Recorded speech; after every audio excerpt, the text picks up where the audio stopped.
right, welcome back to the Customer Edge. Again, the Customer Edge is a live monthly webcast that we bring to you from our Pulse Network studios here in Norwood, Massachusetts, but it's part of a bigger community called the Customer Edge, and we're proud to partner up with SAP. It's sponsored by SAP to bring you solutions in customer experience, marketing, sales, all around giving your customers the edge. My name is Butch Stearns of the Pulse Network, and we're in our next segment focusing on 5 clever customer service survival tips, and we bring in one of our pals, one of our good friends here in New England, Brad Blake from Hill Holiday. Brad, how you doing? I'm doing great, thank you. Good to have you here. I get here a little bit easier than it sounds like I did. For people that don't know you and Hill Holiday, talk about your company, talk about your role. Sure, so I am at Hill Holiday, a Boston-based advertising agency, and we're about 500 people in Boston, also have an office in New York and in South Carolina. And we do full service marketing, but my specific focus is on digital and social media strategy. So when we talk about digital and social media strategy for customer service, what are, I mean, you're going to get to this with Kai, but why are you so passionate about this subject? Well, personally, before I was at Hill Holiday, I've been there for a little over 4 years. Yeah. I actually managed social and digital for the governor's office in Massachusetts. Yeah. Starting right in 2007, so right around the time that social was really picking up. And in government, you don't really have a marketing budget per se. Like, you have a press office to respond to press inquiries, but other than that, you don't really have a budget. So these tools that were free, we thought, well, this is a great way to, get our message out there to our customers, who in this case were the citizens and of the state. And people started talking back.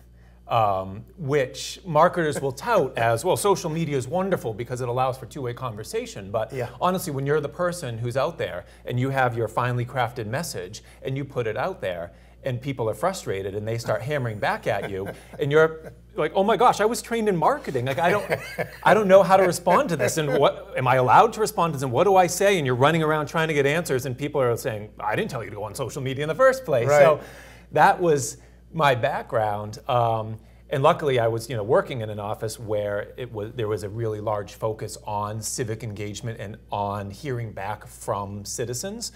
So there, it was, there was no question that we should respond, and we had to figure out how to do that. Now, so I feel really passionate about that, and as I work now in marketing, a lot of what I do is I work with a lot of larger companies, is try to help them understand that customer service is an important part of marketing, and kind of how to better do that. Yeah, so it's a great perspective for us for this show, Kai, because having that background and starting in public service, it's really no different because they are customers of the state, right? Absolutely, absolutely. And the same applies for more traditional B2B environments or B2C environments. Every company under the sun should embrace and consider social media. You just mentioned a perfect tagline, which is customer service is connected to marketing. Yeah. In fact, I always like to say customer service is the heart of marketing, right? Because every customer service interaction that you do as a company is nothing but a marketing message that you send out, right? And it better be a positive message that you're sending out. Otherwise, all your marketing dollars are spent in the wrong way. So. Absolutely. And so, working in marketing, and my clients are within the marketing organization within companies. And like I said, in smaller companies, it may not be as much of an issue because the person who's doing your customer service might be sitting next to the person who's doing your marketing, or in some cases, they're the same person. But when you get into these really large, I know you were talking about silos earlier, these really large siloed organizations, it becomes a lot trickier. Now, I believe it to be true, I know it to be true, that customer service is marketing and it's an important part. But a couple of ways that work with clients on that. So you've got these marketing people who are, those who are working in social media. They put out the message, and it could be something that's been worked on for 6 months or longer, where it's a campaign and you put all of this effort and all of this money into it, and everyone's bought into this. And one poorly timed tweet or response in Facebook or something, and someone sees that higher up in the organization, and it can reflect poorly on the whole thing, and people get really scared. So how do you do this? A couple ways. One, I think, is through education, first of all. And then secondly, and tied to that, is through metrics. So education, and it's been talked about a little bit already, getting folks in marketing, right up to the CMO and ultimately the CEO, to understand that it's an imperative, because more and more people, I think we just said 67% of people now prefer to go to online for customer service versus a call center, a lot of that being on social. So we know that there's the volume there. You've also got statistics like one negative customer service post can wipe out 5 positive brand marketing messages, right? So you say that to a marketer, and that's like, oh, okay, I get it. That's kind of important. Yeah, now I'm listening. Right? Like, oh, you kind of got me there. Or that customers who have a positive experience in social are 3 times more likely to recommend a product or brand than those who had no response, let alone a negative response, just no response. So you kind of start to build the case there. And then I think a second part of it is metrics. Like I said, it's really important, because people who work in marketing typically have different key performance indicators that they are being held to than people who work in customer service. Oftentimes those things aren't combined. Sometimes they're not even in the same state, depending on how large the organization is and how they're siloed. So it's finding and tying together some of those key performance indicators. So including in your marketing reports things like number of cases to come in on social media, number of cases, customer cases that were resolved, the type of resolution. And then you can do studies, and we've done studies where we've seen, we worked with one of our large clients on better integrating customer service into their social efforts, and they saw double increase in positive posts to the brand. So take just Facebook, for example, people posting to their wall, double the number of positive posts once they started doing social customer service. Because a lot of these people were coming there proactively and saying, thank you so much, for what you did. I think we saw it was a 65% increase in positive sentiment overall. And those things are important to marketers, because then they can tie positive sentiment to intention to do business, intention to deepen with the organization. So it's kind of tying all those things together in the language that they speak. Right. Yeah. And speaking of metrics, I want to hone in on one other related topic, which is the expectation the customer has when he or she is interacting with social media. I have a great quote from a friend of mine, Shep Hyken, who is a customer service speaker. Not too long ago told me, look, Kai, I use social media for customer service all the time. But if I would expect an answer in like 6 hours, I would post the question in 6 hours. But since I posted my question or concern now, I want an answer now. Yeah. So talk to me about the rising expectations that customers have in terms of how immediate the interaction is through social media. Yeah, I think we have, not just in customer service, but in everything, we have an increased expectation of control. We want to be able to control everything, whether it be, I don't want to wonder when I might find a cab and stand on the street. I want to go online, I want to see what car that's coming, and I want the car to come and get me. You're seeing hotels now are starting to let you choose your room, go online and actually pick your room the same way you can pick a seat on an airline. So there's an increase in control, and I think that definitely goes right hand in hand with customer service and expectations that I want to get an answer quickly, and there's no reason why when I go online and they have a presence online that is active and where it appears that they are there and they are talking and they are pushing out marketing messages, that I have an expectation that they are going to respond to me very, very quickly. Mm-hmm. Just like if I were to pick up the phone, I would expect, hopefully not be put into too long of a hold queue, but there would be someone there on the phone to pick up as well. Now, getting to do that is tricky because, again, a lot of times social media is within marketing, and the marketing people work from 9 to 6, Monday through Friday, and the customer service call center may be in a different part of the country or sometimes is outsourced to even sometimes another country. So you need to properly staff to that, and you need to have the right tools to tie together those efforts as well, so that you are, getting those service inquiries to the right person so that they can get back to you really quickly. You are watching The Customer Edge. We're talking with Brad Blake of Hill Holliday, Kai Petzelt, co-host from SAP alongside. We are talking about 5 clever customer service survival tips on this show. In this segment specifically, we're talking about tip number 4, be social. And Kai, I think what Brad just brought up deserves a follow-up from you about, the real-time customer engagement thing is kind of cool for a company because it's like, oh, we can interact with our customers in real time.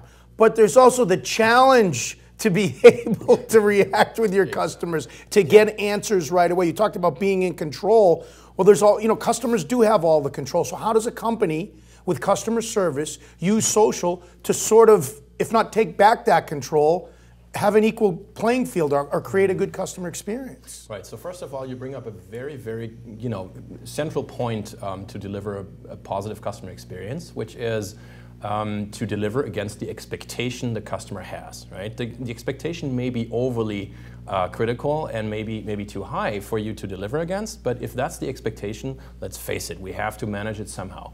I'll give you an example of a company that does it in a perfect way in my perspective. And this is a European airline, and what they do is they post in real time on their website how long it's going to take them to reply to a Facebook question or to a tweet that is being directed to customer service. So this, to me, it takes the effort out of social media customer service dramatically, because customers can know what to expect, and this airline manages my expectation as a customer. Brilliant example of how to manage that expectation. And you're also publicly putting yourself on the hook for those metrics, right? I have a friend who owns a restaurant and a chain of restaurants, and he always said to me, I don't want to be on social media because my critics can go on there.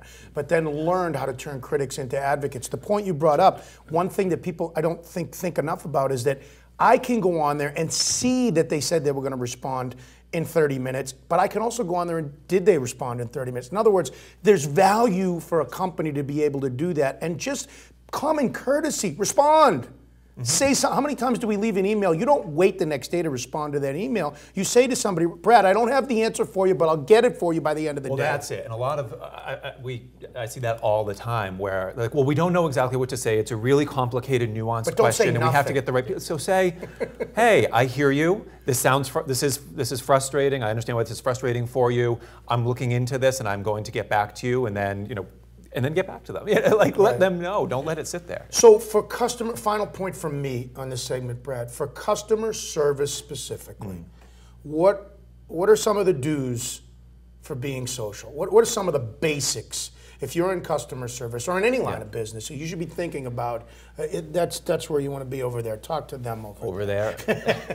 Well, I'm coming from a standpoint of marketing. So I would say if you are in marketing, it is really tying in those metrics around your social customer service into your marketing and into those metrics that you share. And really, I think it's on you as a marketer to educate people internally about the importance of it, and honestly to reach out. Like, we've worked successfully with companies who have just reached out to the people in customer service and said, hey, how can we combine efforts on this? How can we make sure that you know what we're hearing and we know what you're hearing and have efficiencies of scale here?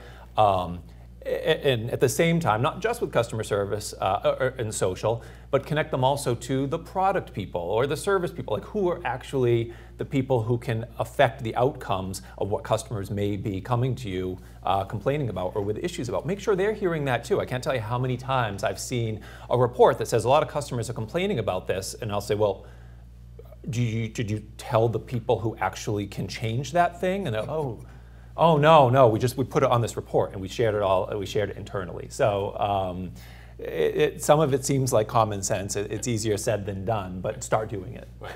So Brad, thank you very much for being on the show today. This was sharing great insights from you from a marketing / customer service perspective, why social media is so critically important in today's day and age.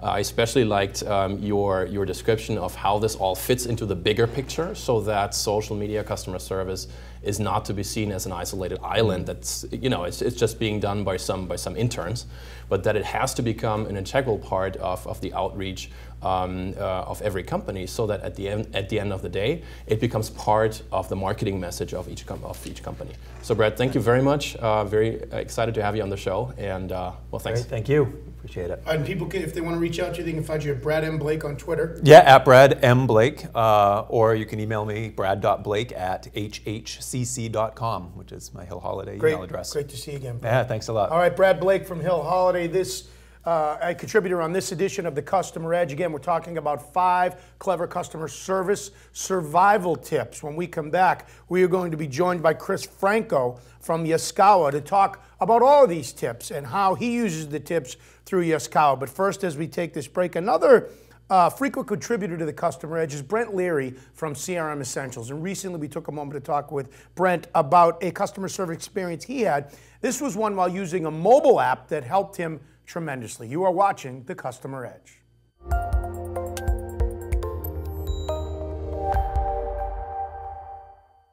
I live in Atlanta. I do a lot of flying, and of course you kind of have to fly Delta. You don't have to, but you do. You know, at least I do. And about maybe a year or two ago, I started using the Delta app. And at first, the Delta app, the Delta mobile app, really wasn't all that helpful. It had some piece of information, but it didn't allow you to actually do anything. Fast forward to now with the mobile app, not only can you get information on your flights and things of that nature, you can change your seats, you can change your flights, you can do so much more. And that came in handy when I lost my wallet a few months ago, and I had to get on a certain flight, and I couldn't get on that flight because I was in the process of trying to switch around and get money and find some way to get some kind of identification. So in the midst of all that, I did have my mobile phone. I did go to the Delta app, and I was able to change my flight to a later time because I thought that would give me enough time to actually get things settled and actually make the flight. And that's what happened. So without that kind of mobile application, I don't think I would have been able to do that. And so although I wasn't talking to a human being, the customer experience was through the mobile phone. And that allowed me to do what I needed to. I don't think I would have been able to do that even a year ago.